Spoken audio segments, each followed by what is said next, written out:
My next speaker is a great friend of mine, and I can't say more than that because he is one of those socialists who was blocked by a leader of the Labour Party not to become Member of Parliament in the United Kingdom. We miss you in the Parliament, Mark. Can I invite you to come and speak? But thank you very much, Mushtaq.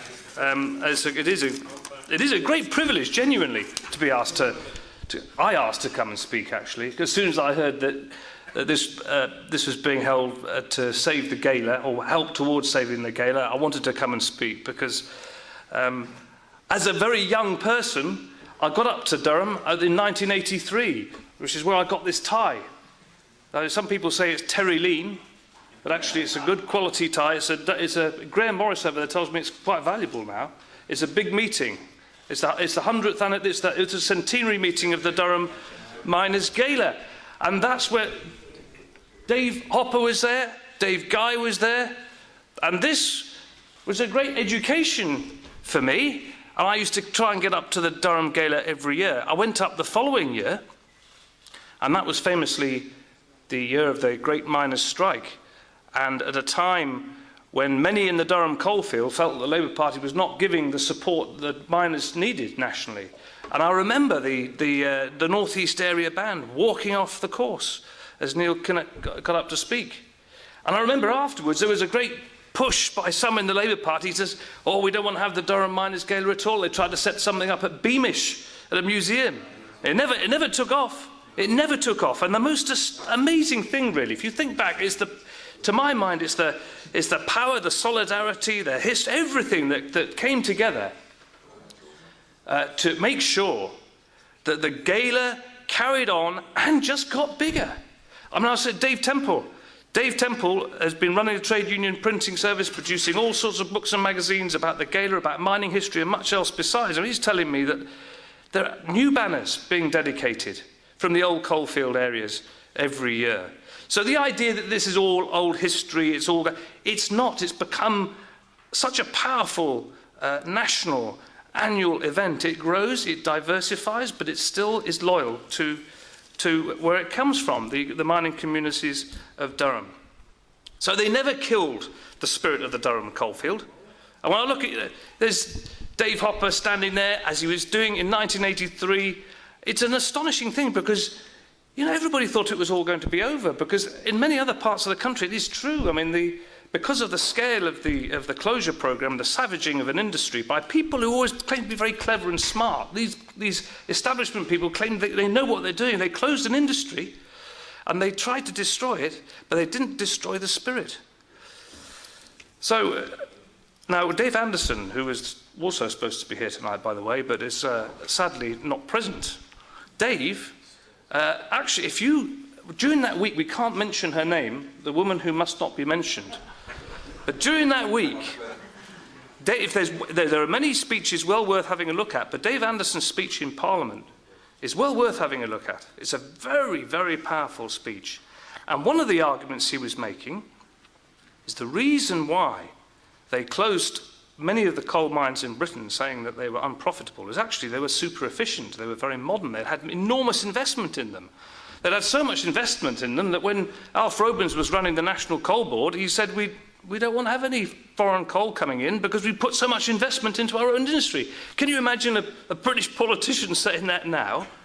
But the thing is that, you know, this industry was modern, it was efficient, and Dave Anderson points out that we're now importing coal because coal has not disappeared. It's still 40% of our electricity in this country comes from coal. But it's coming from many countries, many developing countries, where miners are struggling in dank, dirty, miserable, dangerous conditions. And Dave's argument was that there's blood on that coal. There's blood on that coal that comes from China. There's blood on that coal that comes from Colombia. And we know that because we hear the news. We hear about all the mining disasters that happen. So I first went there into the Durham Gala in '83, and I've had a long connection all the way through. I remember in, I think it was the early 90s, when Michael Heseltine was the minister. He wanted to be Prime Minister, of course. He got up and he had a great list of collieries to read out that were going to shut.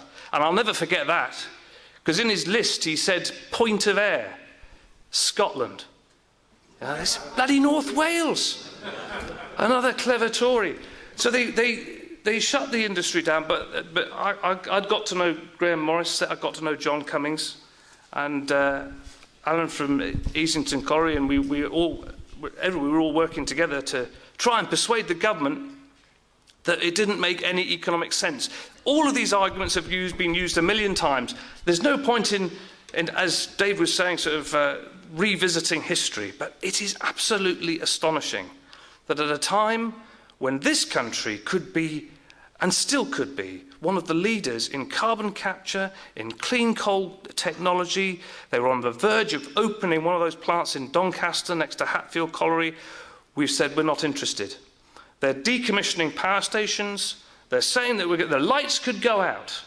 And one of the reasons, if the lights ever did go out, is because we don't have the coal. We're not digging it, but we have to import what we need.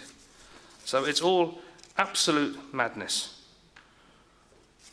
I was interested today, in the past few weeks, this terrible Tory government continuing, just as all the others are, privatising this, privatising that. They want to privatise the Royal Mail now. But interestingly, they were talking about renationalising a bit of the coal industry.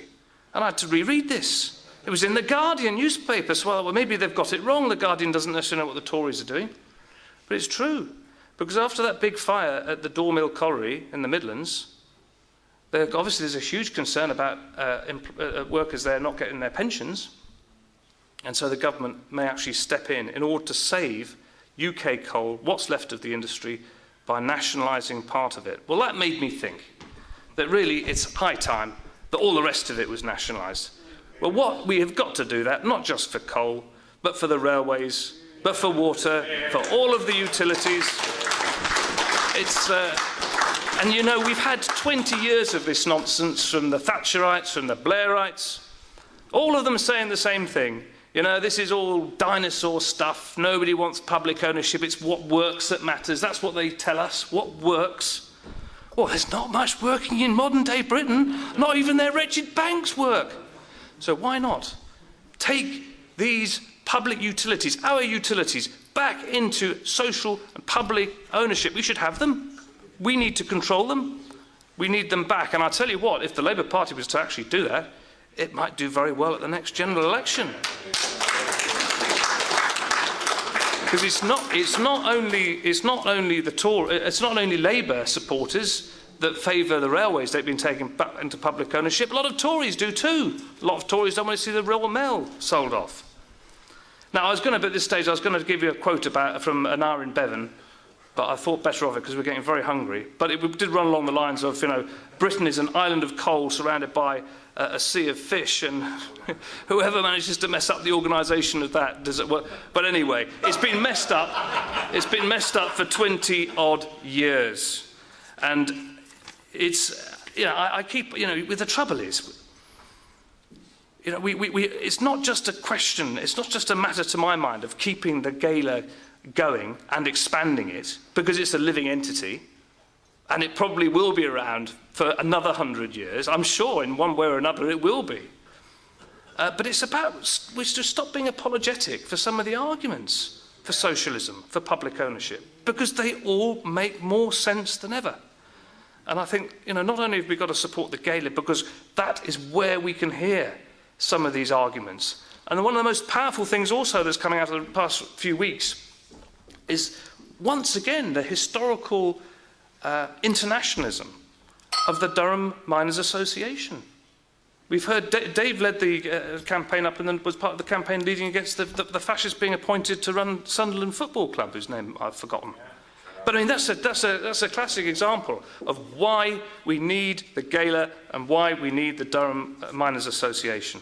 So in furtherance of that, and this is selling off an ancient heirloom of mine, I'm going to raffle this. I can't raffle it now? No, later on. I can't raffle it. Well, you won't be able to see it until later on, in that case. You'll all have to be surprised about the beauty of the thing that I'm going to raffle.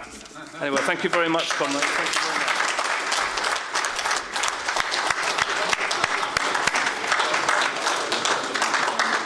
Thank you very much, Mark, and I hope your message is taken and we can continue working together to make this word a better word and less cruel word. But